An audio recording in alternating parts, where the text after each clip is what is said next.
Hey, so I saw John Wick Chapter 3, Parabellum, and it was good.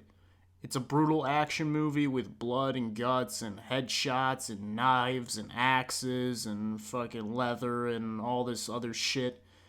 It's a John Wick movie. The first half hour or so is awesome.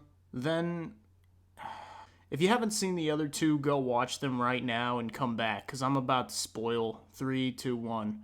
First John Wick is a classic. Why is it a classic?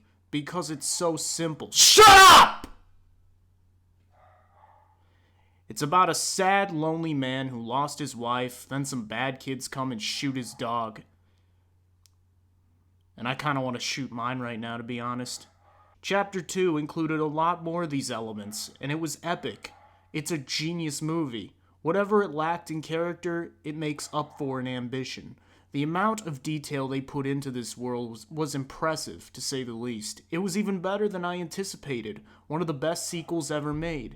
The mysterious deaths, the underground clubs, the secret codes, the side characters like Lawrence Fishburne's Pigeon Man. And that's what made these movies.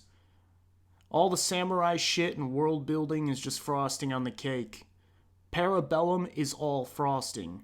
John's character gets lost in the mix, and maybe that was the point.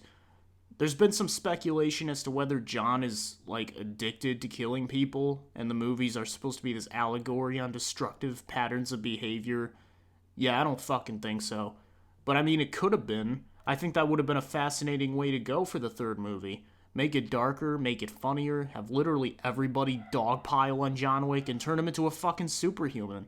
That's what you guys wanted all along.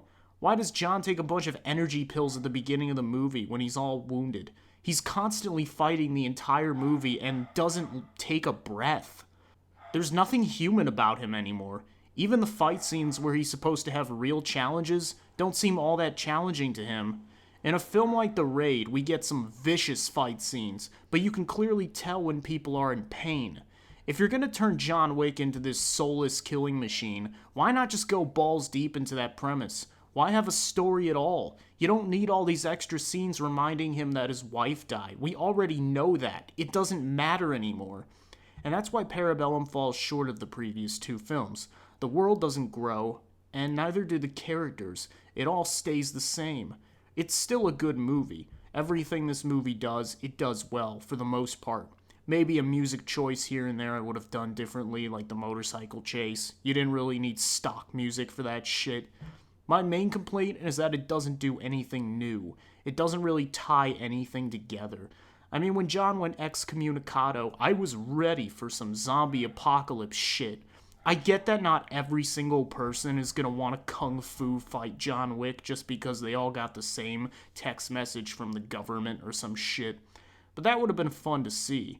And I feel like the filmmakers bit off more than they could chew, so they backpedaled. The main villain is this boring government agent, and she just shows up, acts like a bitch, and then leaves. Now you can say the main villains in the other movies were cliches, and you'd be correct. The first movie had Russian stereotypes, the second movie had a gay Latin guy straight out of Narcos. But there was so much more to those films that it didn't matter. I mean, in this one, Halle Berry shows up for a few minutes to kick some ass, but she's not really a character. More of a guest star who helps John because of a plot device.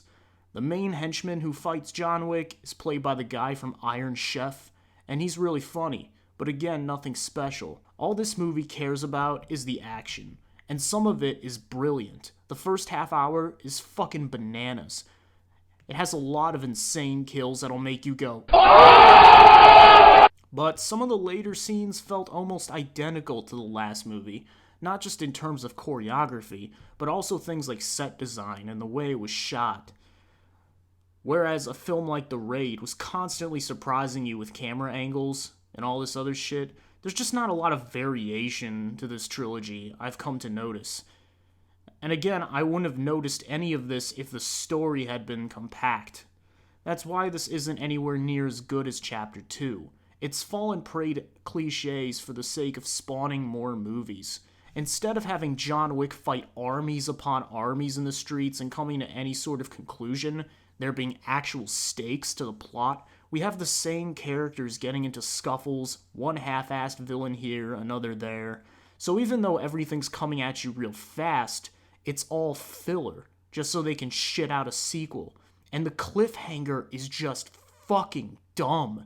Like Pirates of the Caribbean level dumb. It's like, what is John Wick anymore? A fucking ragdoll? Instead of being the dark and epic trilogy with unforeseen depths that it could have been, it looks like we're gonna get another cash cow franchise, and that's a shame. And this is where the hardcore fanboys are gonna cry, "Bro, it's an action movie, what do you expect?"